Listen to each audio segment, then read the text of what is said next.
Just like the rest of you, COVID-19 has set me in the search for some comfort viewing during these crazy times. And the other day I came across a movie that, while still comforting and enjoyable, actually blew me away with some of the unexpected camera work in it, and that movie was the 1984 version of The Karate Kid. Now, you've all seen this movie 100 times. I know I have. It's been years since I've seen it, and I didn't realize how many spectacular wonders are sprinkled throughout the movie. And if you know anything about me, wonders are one of my all-time favorite things. Now, a wonder is essentially a shot where you let the camera just roll. You don't cut, you let a scene play out. They usually run between 60 to 90 seconds when you do it. For me, what I consider the true definition of a great wonder is one that you don't realize has happened. The shot sets up, there's multiple compositions, and you don't even know what happened. The master of this has to be and will always be Steven Spielberg. He's absolutely amazing at that. But there's a lot of other great directors out there that employ it, and I was just so shocked to look at The Karate Kid and see this really great techniques. So what I want to do is to take a look at this wonder, one of them from Karate Kid, and break it down on why I think it's effective and why I really think every indie filmmaker should have this as a tool in their kit, because it's one of those things that I think can really help elevate your movies. Okay, we're in the third act now of The Karate Kid. I think this is a really good instance to illustrate how you should use your runner. You have to notice how in a great wonder, first of all, it feels invisible. You're not supposed to really pay attention to it or even know that it was done. I'm gonna go ahead and play this for you real quick so you can see it, and let's just play it out and then we'll come back and talk about it. The winner of the first match in the open division is Rufus Snyder. Hey, Mr. Miyagi. Good. Hurry up, come. Tournament starting. Where do we get this? Daniel LaRusso. Buddha provided. Please report to ring 3 immediately. Hey, where's ring 3? Yeah, over there. Hold it. Only teachers and students on the competition floor. I'm sorry. Oh, well, he doesn't speak English. And I can't understand his instruction without her. She's his translator. What'd he say? Oh, he says you remind him of an uncle he has back in Tokyo. I guess it's okay. What?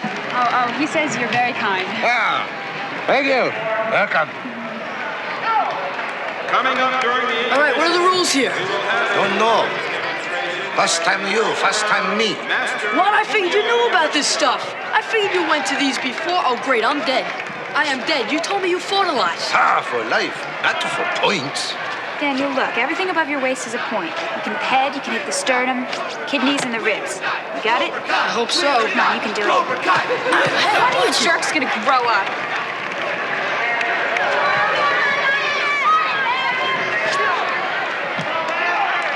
Where am I? Over here at this one? Hey, number 3. Wait, what's that guy kneeling like that for? Don't know.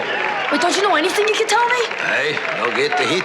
Okay, so that is the scene as it plays out. Now what I did is I had my schematic here so you could see that. The Karate Kid is just littered with wonderful wonders like this. The cinematographer, James Craig, actually does a really good job of using both dollies and zooms to a very subtle and effective way throughout this film.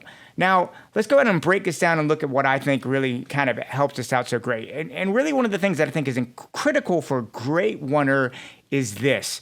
You have to have some movement, but more importantly than that, through camera movement and blocking of the actors, those two things combine to give you different compositions in a wonder. Just because the camera doesn't cut doesn't mean you should have a static, boring composition. A great wonder, while it feels invisible, and one of the reasons why we psychologically don't call attention to it is because it constantly mixes up and changes. If you see here, we start off this shot with a close-up.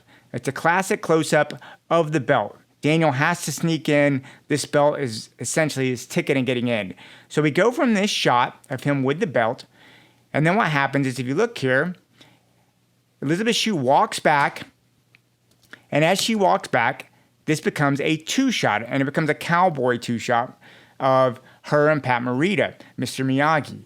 Now, we then have a nice two-shot here of the main characters, and then look at this. Daniel comes in the background, and wham, all of a sudden, we have a cowboy of Mr. Miyagi, and we have a full shot of Elizabeth Shue dressing Danielson. And so LaRusso's there. I'm just going to call them by their names in the movie now. But Ali is there putting the belt on Daniel as Mr. Miyagi looks over. This is a great shot. As you can see, this composition, it has layers and depth to it. Mr. Miyagi's there in a cowboy medium. You have Daniel and Ali back there in a full shot. The composition has changed. The characters then walk in. We reestablish a cowboy 3 shot. As the camera moves, look at this. It goes from a cowboy, and then we punch in to a medium shot when it comes to this 4 confrontation. And this is really important.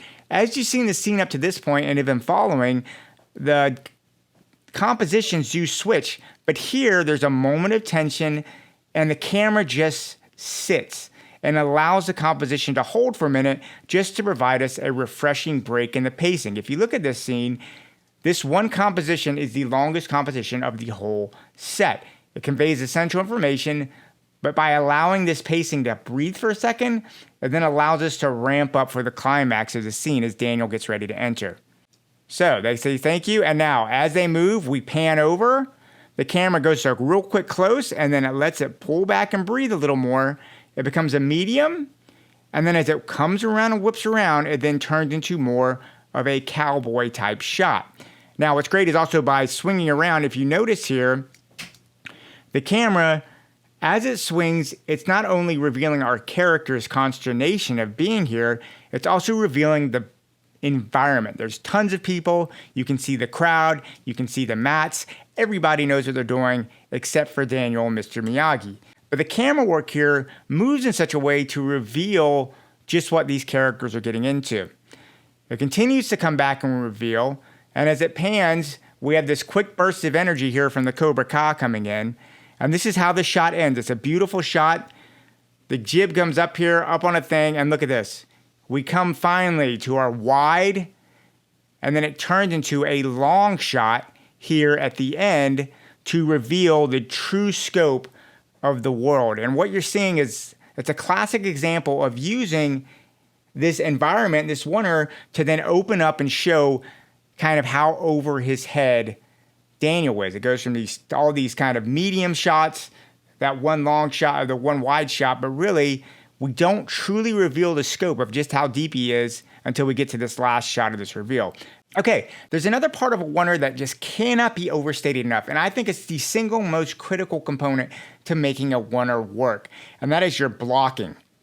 And it's not only your blocking of the actors that's important, that's of course critical. To make a great wonder work in an environment like this, you need to have blocking of extras. You need to use extras to get across the energy. John Alvinson and James Crabe in this shot do a fantastic job, and throughout this movie, of using extras to convey the energy and the message. So what I've done in this shot is I'm going to talk about the blocking, and I've also marked with arrows how the extras move so you can see that. So look how they use the blocking and the extras to move the scene and keep the energy alive so it doesn't grow stale. All right, so we start off here. Ali comes in, and of course, her blocking comes, and she comes in, but look at this. If you look at this actor here, he motivates her movement back into Daniel. So they use an extra to move us further into the frame. We have 2 extras come from the side to get the energy, and look at this. This doctor motivates the pan. Watch that one more time. We need to move our pan. We have a kind of a static shot starting off. So this doctor comes in, and this doctor comes and he motivates our pan. So now the camera has a motivated reason to move. There's been a character. And look at all these characters. Daniel's confused. He's got all these people coming around him. Now in this scene where we static, look behind. They still have people coming behind, still adding a sense of energy to the scene. The beginning of the scene has lots of background extras. Look how many people here at the beginning of the scene. As Daniel gets now he begins to explain, as Daniel gets control of the situation, the background extras slow down, there's not all this energy coming in, and you feel the characters get control of the scene again. And they do that by basically taking out all these extras, adding energy to the scene. Now, when we turn again, if you look here, we have a slight thing, they turn, and we have this couple walk off right there to motivate. And then we have these little slight things. All these people add a sense of energy, but look at this character right behind Mr. Miyagi, right here. See that? He just brings everybody in just a little bit. And then just as he comes in, if you'll look on the mat, you'll see a character walking in the same direction on the mat, adding a little energy to things.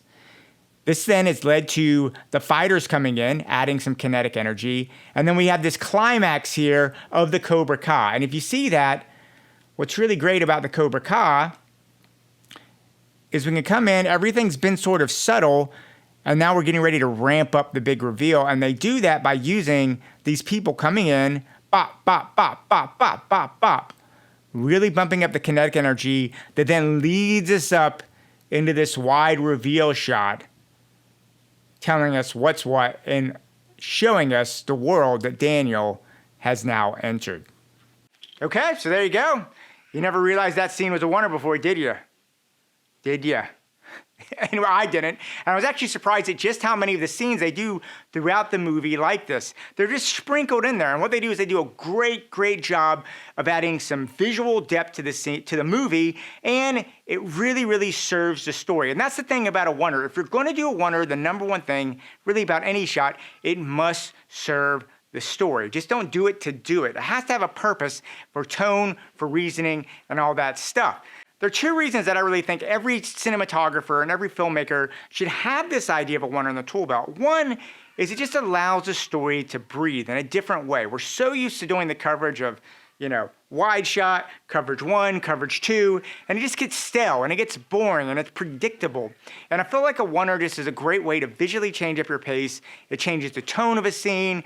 It's really, really important. The other thing I think it's really important for filmmakers to have this as a tool is it's really, really great for actors. If you have good actors, this allows the actors to breathe and inhabit their characters. So much of filmmaking is so truncated. It's such short little segments that giving your actors that chance and that freedom to fully just inhabit and take over the characters, I think if you're a director or you're a cinematographer, it's going to allow you to get a completely different performance from your actors. And it's one of those things that I think every director should have in his tool belt. And as a cinematographer, I think it's one of those things you should recommend to directors as a way to help them unlock a performance or do that. So, one of those things, great thing to do. I hope you enjoyed this thing. I hope you can see what the power of the wonder is out there. And yeah, guys, leave me a note down in the bottom if you want to see any more things like this or anything else you'd like me to cover in general. Anyway, hope that was helpful. Go watch The Karate Kid. Enjoy yourself. Check out for those other runners, and I'll see you next time.